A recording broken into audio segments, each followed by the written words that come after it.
to the 416 podcast. This is the interview series, and today I'm privileged to sit down with Brandon Grieves. He is the preacher at the Fairview Church of Christ in Pulaski, Tennessee. And so Brandon, take a moment and to introduce yourself. Tell us a little bit about you and your family and where we are and maybe what's going on this week. So. Oh, wow. Okay, well, we have a gospel meeting this week, and I guess who's holding it right here? Brother Wayne, and it's been so uplifting and encouraging. I appreciate him. But as he said, this is Pulaski, Tennessee. I moved here 20 years ago. Wow. And I moved here. I have a music education degree. I moved here as the band director at the high school. And I was not a Christian then when I moved here. And I met my wife, who eventually became my wife, and she helped me with the truth, and along with some others.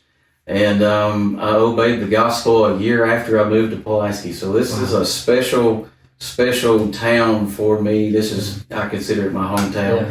And what's so great is that I was actually baptized here at Fairview. Oh, that's great. Yeah, and so spiritually, this is home. This is home. Absolutely. This really is home. This is my family. I love them to death, and it's just been great. I was a member here, and this is how I became a preacher, I guess. Yeah. Fairview is a very encouraging congregation. Yeah. A lot of good people here, and so they were having a youth Sunday where the youth or younger guys would lead the service. And I don't know if they just considered me to be a young guy or not, but they knew that I had a music degree and I was a band director. And so I was asked to lead singing on that Sunday. Dude, I was nervous.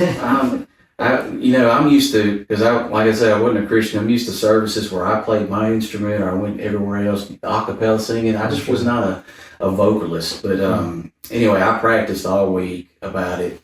And I got through it on Sunday, and the people were so encouraging. Yeah. They added me to the rotation of song leaders and didn't even tell me they were doing that. Sure. They just, so the encouragement there. And then the preacher ended up leaving, and another special thing about Fairview is we have so many men that will step up and fulfill roles when needed. And for some reason, I just had the urgency to preach a sermon on a Sunday morning. I talked to one of my elders about it, and they talked, and they encouraged me to do that. My first sermon was on why we don't use mechanical instruments in church, which is interesting because it's coming from a band director. There you go. So anyway, I preached that, and I dare not to listen to it again. It's recorded somewhere, and I don't even want to. I can't believe it, but we've all grown since then. But anyway, again, encouragement. Yeah. And just a few years later, Eric and I were both school teachers, and we just felt like we wanted to go in a different direction, and we were really stressed out about teaching, and we loved it, loved the kids, the people, and all that, but we just knew we needed to do something. And I just told her, I said, I've been thinking that I wanted to become a preacher, and thought about going to Memphis. The preacher at the time encouraged me. He said, "Hey, I listened to your sermon. You should consider going." Corey Barnett, and good guy, and I'm thankful for him. But and so we took the time and raised the money, went around. By the way, one story about that sermon that I preached. It was the only sermon I had, and I visited a small country congregation. I'm going around trying to get support, and so we got in and sat down. I didn't know anybody, didn't even know the preacher there.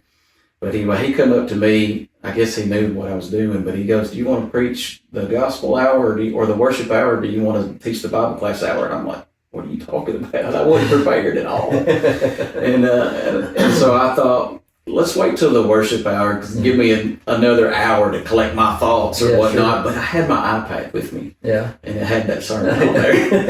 That's good. Dude, I preached that sermon. Yeah. Okay, Wayne. Somebody came forward and obeyed the gospel after that sermon. It was preaching his instrument. That's it. That's great. It was unbelievable.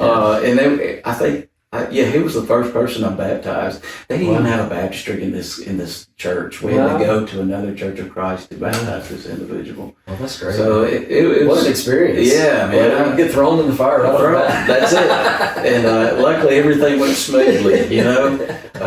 I was really skinny back then. So the waders I borrowed when I baptized them, I ended up getting wet anyway. I didn't mind. Boy, that was every congregation I've ever worked in is you get there and the waiters is like, who was before me? They're in them too. Well, right now they're too tight, but I've had some loose ones in my day, but I don't even. I just wear the garments now. I don't even put them on, so I match whoever. I'm gonna be wet when I leave here anyway. That's exactly right. So, but anyway, I was encouraged by many, and I still have the letter from BJ, Brother Clark, that I've been accepted, and it's been a great thing. Yeah. Well, let's talk about Memphis then. You get to Memphis. You've raised some money. You get to Memphis. One sermon in your pocket going to Memphis, I guess. Yeah, this is pretty much. Yeah. But you get there. What was the experience like? For you? I'll tell you. I had my college degree, so I knew how to study and prepare for tests and things like that. But and that was huge, by the way. You were ahead of the game in that way. It really did help. It really did help a lot. So I knew how to take notes and all that. But I'll be honest with you. The first day was logic with Brother Moser. What a way to start. Oh yeah. I'm telling you, I thought after that day, I can't do this. Yeah. I don't know if I can, but I'm glad I stuck with it. Yeah. And I've learned so much with logic in the Bible, and then going on from there. Just going there and living there, and the people at Forest Hill are great and wonderful. The professors are very encouraging. Just great memories, great stories that I could tell, and the brethren and meeting people. Just since becoming a Christian, the people that have entered into my life, I've been blessed, man. Yeah. Before that, I couldn't make a friend for anything, but when I became a brother, we've got something in common, man. Absolutely, yeah. And so we're in this class, and I've got some good friends and good connections and things like that. But I'm indebted to Memphis. Yeah. I couldn't do this without it. It really has. Maybe I could, but it would be very difficult. Yeah. The material that I learned and that I've obtained and gained, and even though I've been to college, those 2 years were the hardest 2 years. Yeah. I loved the 2 years, but they were very difficult. Spiritual wise, to be honest with you, it helped me grow as a Christian, and eventually how to deal with difficulty when you become a preacher. Bobby Liddell, I'm indebted to him. I've worked with him some, and I've observed him visiting and going to hospitals, and that was huge. Yeah. And so I'm grateful for that, and just the knowledge that I've obtained from the great teachers there. Yeah. And it's even grown since then. So I kind of look back now, and I'm like, man, I wish we had that one. But anyway, I love Memphis. I'm grateful for Memphis, and I hope to go back and see some of my friends there again. Yeah, I think those times at Memphis are just key in our growth as preachers. Mm-hmm. Obviously, the study is, that's why we're there. That's the all right. Yeah. But the benefits of those instructors, having them as mentors, like you had Brother Liddell. Brother Liddell was our director at the time, and Brother Clark we were his first class. Oh wow, which is tough. Mm-hmm. That's a whole nother story. We'll do that off camera. Off camera, yeah. That was rough. But anyway, but he knows, he remembers. That's funny. But anyway, so if you're going to tell him, that's he knows what he did. Oh yeah, for sure. Yeah. But such a great time, and the benefit of those brothers, kind of you kind of embattled together. You work through things together, and so. The traumatic experiences of school. Oh man, yes. You go through those things together, and those guys are friends for life. And they're just right there with you always. I was going to say, just the benefit with those. One of my favorite things about being under the feet of all these teachers at Memphis. They're all different personalities. Yeah. They have their own ways to prepare for lessons and how they deliver their lessons. Yeah. And I've just gathered a little bit of everything and just kind of made it my own way. Right. Yeah. Sometimes when I read the Bible, well, Brother Clark taught me how to read the Bible with a compassionate way. And sometimes I'll even see myself or hear myself read out loud, and I'm hearing him read it. Yeah. And I even get people come to me, when you read the Old Testament, you read it with such compassion. I owe that to Brother Clark, because he is a master at that. Absolutely, he brings it to life, and that's what I want to do too. And then I try to teach the congregation to do that. I said, if you just read it in a blank way, you're going to get bored. Right. You're going to get burnt out. But if you bring it to life, I mean, it gets interesting. My kids love it when I read the Bible at home and we're reading it together as a family. And I'm reading Genesis 3, and I put like a voice on the snake. Yeah, sure. Yeah. Brother Clark is. I give him credit for that. So that's a lot of one of many things you gather from Memphis. Absolutely, and you pick up, and I think this is true. What you're talking about here, we pick up a little bit from each one. And the thing that we try to avoid is obviously trying to be like them. Oh yeah, we've got to take those little pieces, that we gain from them, and make them our own. And because that's what they want us to do. They don't want us to be robots by any means. And you can tell the guys that struggle with that a little bit, but as they mature, most of those guys, find themselves in their work, and work through those things. But I think that's all maturity, that's all growing, but those experiences are really, they're all key. They come back to us over and over, and sometimes I'm preaching and something will come out and I go, I know exactly where I got this, and I heard this brother say this, and it was right there in that 1 Corinthians class, and I remember him talking about the eye and the body and, the ear and back and forth. I remember Brother Mosier walking through that, with us. Did he, this is what happened. That's funny that you said that, because I was thinking that too, that Brother we were reading 1 Corinthians 13, and we're talking about love is kind, and love it. He said, read that. And I would read it, and he said, you're reading it wrong. And so, okay, and I read it again, you're reading it wrong. He said, boys, put your name in place of love. That's where that's how you read it correctly. And I was like, light bulb. Yeah. How huge. Awesome is that? And then you try to teach other people about that, how much they grow from that. Wow. Yeah. So for sure. I totally stole that. There you go. Absolutely. But those are those little pieces that we learned, though, that help shape us. And I remember him, doing some of the very same things. He said, "Give me your wallet." That happened to me. Give me your wallet. I grab my wallet. He said, That's not your wallet. That's not your wallet. That's God's wallet. That's God's wallet. And I used that because when I first got here, there was a man who came in and tested me. Yeah. And he came into my office, and he was an anti. Yeah. And the first visit, he didn't even say anything. He just kind of wanted to introduce himself. He said, I used to go here. And then I talked to the members and said, you know this guy? And they're like, yes, we know this guy. I'm like, and then they explained who he was and what he believes and stuff like that. And so the next time he comes in, he now that I know his background, he gives me this material. He says, I want you to teach this, but I don't want you to tell anybody it's from me. And I said, no, are you ashamed of it? Why would you not want anybody? And he said, well, fine, then tell that. And then I just asked him what you said. I used what I learned. I said, you tell me this. At what time, at what point does my money become God's money? He said, when you put in that collection plate. I said, no, sir. No, it's already his. That's right. And that was from the lesson that I gained from Memphis. See, it prepares me to force. Imagine someone who has not gone to Memphis dealing with someone like that.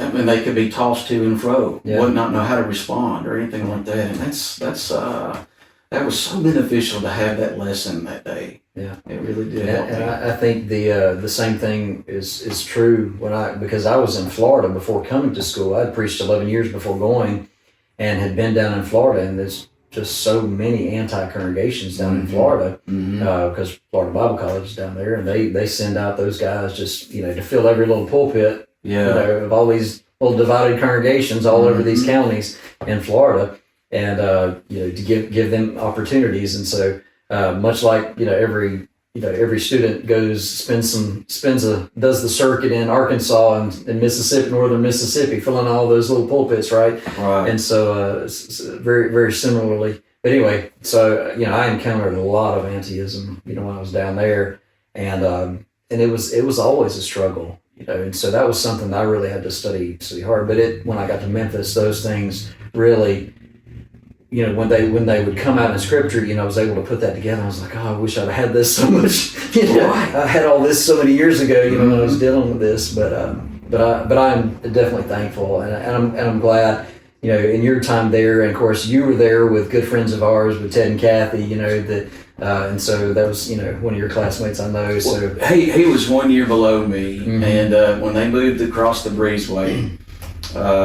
Immediately, we had two littles at the time, and then our third one was born in Memphis. And those two precious people, we still go on vacations with them. Yeah. In fact, we went to Orlando with them this past January. Yeah. But they, like I said, lifelong friends, and it's more than friends. It's more than acquaintances. It's family. Yeah. It really is. So that's great. Let's talk about the work at Fairview and the congregation here. And so maybe start with, what would you want somebody to know about the congregation here? Whether they're local and looking for a congregation, or what would you want the brotherhood to know about the congregation?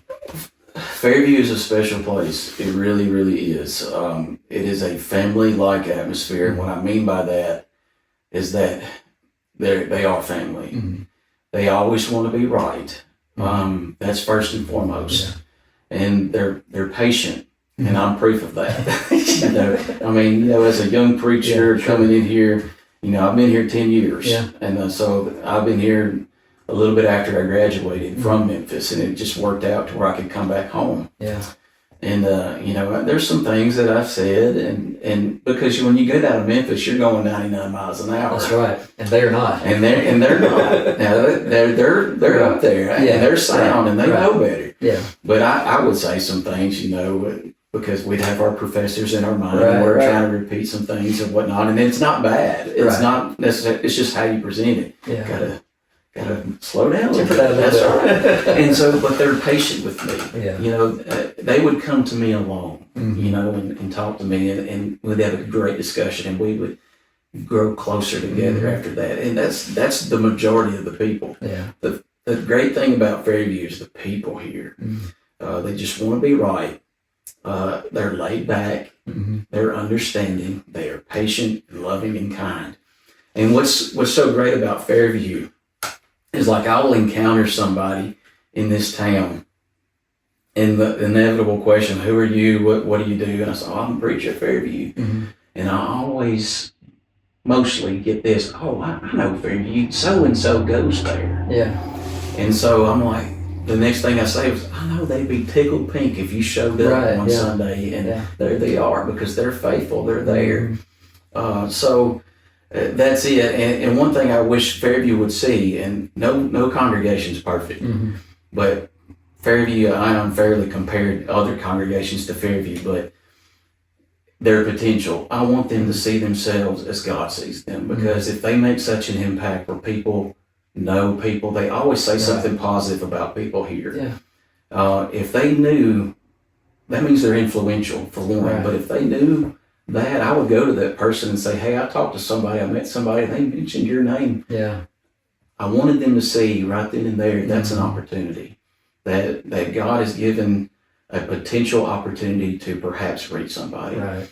And they're just good people, man. Well, and I think about that because so many congregations, especially now that we travel as we do, but we visit a lot of congregations. You ask them, what's the community think about the congregation? Do they even know that you're here? You start kind of diving into that, assessing situations, where these congregations are. And a lot of times the community has no idea they're right. The community just grown up around them. They don't even, they've forgotten them. Maybe they knew them years have passed, but now they don't really know who they are or know anybody there, and they're not. So what has happened? That's good. So good to hear that Fairview is known in the town, and I think that's huge. And what an that's a huge opportunity, Right. and I think that probably speaks well for why the congregation has continued to grow through the years. And as a fairly new member that I was talking to in the parking lot just a moment ago after a men's class, and so. He was talking about, that this is a healthy congregation. He can see that already. And I think that just bodes well for what congregation is doing here, what you guys are doing with the congregation, but this family, what they mean to one another. Right. Because they're living out their Christianity and everyone's seeing it. And I think that's important too. Oh, for sure. They make sure that everybody is taken care of, for sure. I think my mom passed away in 2018. And one of my elders, just came up behind me and he said, "Is there anything I can do?" And for some reason, I don't know why I did this. I just said, "Brother, I don't have a headstone." He bawled. So there you go. Yeah. It's family. It really is family. Yeah. And in fact, you can't see it on the camera, but there's a painting right there. My sister, somebody took that picture of me baptizing my mom. Oh, wow. Right here. Yeah. And a sister got that for me. Oh, that's somebody painted it. So that's too cool, man. Yeah, I mean, but that's clearly who they are, and just being here. And we visited the congregation years ago, about 15 years ago, and we were, Greg and I were trying to figure out when that was. It was 2011, I think we had come and visited the congregation back then, and it was a growing congregation and thriving at that point in time, and so we were excited to meet them.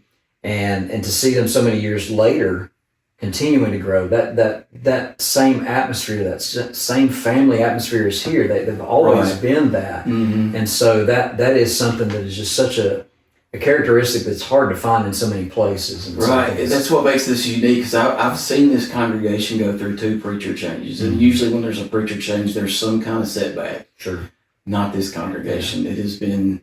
It's been rolling, and men willing to step up, and it's just guys, men, and their wives and their families are just they're witnessing something that needs to continue on, and I pray that any other congregation would just see that potential, that family atmosphere. If it all starts with us, right. If I can let go of things, and I'm just using me as an example, but. It's amazing. I've heard a preacher say this. It's amazing how much work can be done if we don't care who gets the credit. Yeah. That's right. We all know that God gets the glory. Right. And if we we're concerned about that, it's going to thrive. Absolutely. And everybody will be blessed. Yeah, that's a great point. Is there maybe I think due to the area or whatever? Is there anything that makes the work difficult in this particular area? Maybe. It's really hard to say what makes it difficult. I can tell you what's difficult for me here, to be honest with you. We just now hired a youth minister, and he's a wonderful man, and he's done a great job ever since we've hired him, and love him to death. He's like a brother and encourager to me. I guess what makes it difficult for me personally with Fairview, we average 230, 240 on Sunday, and there's a lot of people there. It's hard to keep up with everybody. Yeah. But as far as difficulty, I don't know. Maybe perhaps there could be at times we could get discouraged. We really work on somebody, either whether provide a need, pay a bill, the benevolence part, and and sometimes it'll start off really strong, and then it'll die. Not us, but like the person, they'll come a time or two, and then they'll just quit. And maybe that's probably the most difficult part. But that's anywhere. Right. That's true. But as far as the area is concerned, I don't know. Like I said, this is home. Yeah. And a lot of people know people, and we just try to. Like I said, the individuals here are really impactful, whether they know it or not, because they live the Christian life outside this building. And I guess I just want them to get in here, to talk to them and that's right, and whatnot. But I can tell you this too. I've baptized several people here. I don't keep count, right? But I can tell you this: the most people that I've baptized have been the easiest Bible studies And the reason why is because, say, for instance, they befriended somebody and they've been faithful coming here, just they haven't been Christians. And so I would just go up to them and talk to them and say, hey, would you be willing to meet and we could just have a little Bible study? And they would agree. And they would pretty much know everything already. Because they've been coming. And they're like, you know what, I've been meaning to do this. Let's do it. Yeah. And I'm like, that was easy. So, really, that's happened like 8 or 9 times where the baptistry was ready and they were ready. They just needed a little nudge. Yeah. And so there's and I think that's important too, picking up on those things and seeing that sometimes in our own pews. Mm-hmm. In a congregation. I know Rob Whitaker talks about that all the time. Yes. We've got folks potential in our pews sitting there all the time. And they're on my mind every day. Yeah. And I will even say something in the pulpit. Yeah. There are people right now praying for you, hoping that you will grasp what God has to say. Yeah. And I think it's working because they keep coming back. Yeah, that's right. They haven't just walked out. That's right. So that's good.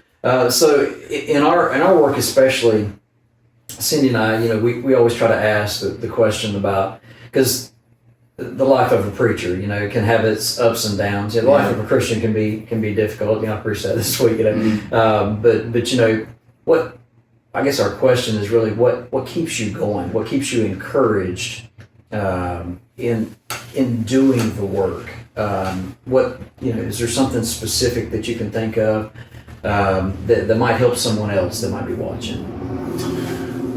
I can tell you this, and I appreciate one of my elders telling me this. He said, "Don't worry about the numbers." Okay, there was an instance one time where, and it was just coincidental. It wasn't anything that I've said or done or anybody else. About 3 or 4 families just up and left at the same time. They had a decision to go to another congregation. They had their reasons, respectful reasons, but I took that personally, and I struggled for that.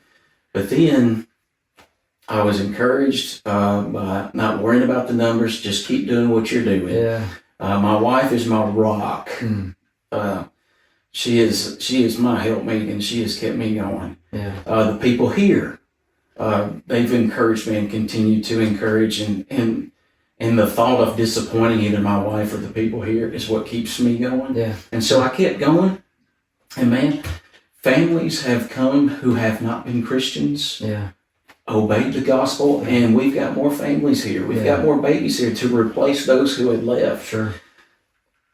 Call me crazy. I don't know. If you just keep on keeping on, you're going to be blessed. Yeah. And the numbers have never been a standard. I don't know how to say this, but God has always made something huge out of something small. Yeah. Remember that. And those are some powerful sermons. So you get serious small things. Oh yes, absolutely. And you read it all through Scripture, man. I mean, the mustard seed, and then now birds can live. Yeah. That's absolutely true. Yeah. And so, just encourage yourself through God's Word. Remember that He's in charge. Yeah. There's things in life that are going on. People are being affected. People are getting sick. People get worried. You just keep using God's Word to encourage, and everything that we read, God has an answer for. Yeah. And if you believe that, you'll keep going. Yeah. And just know that it's inevitable, that struggle is going to happen, but also what else is inevitable? If you see through it, if you overcome, you're going to be blessed. I believe that. Yeah. I do too, and I believe you're absolutely right on that. And I like where you started with that it was one of your elders that came to you and said, hey, that's not for you to be worried about. Mm-hmm. You just keep doing the work. And I love when I hear about good elders doing good work. Oh, man, that's some good stuff. So well, Brandon, thank you for sitting down. Oh, my pleasure. I appreciate that, and I appreciate this week and the opportunity just to get to know you better and spend time together. So thank you guys for watching and following along, and we'll see you further down the road.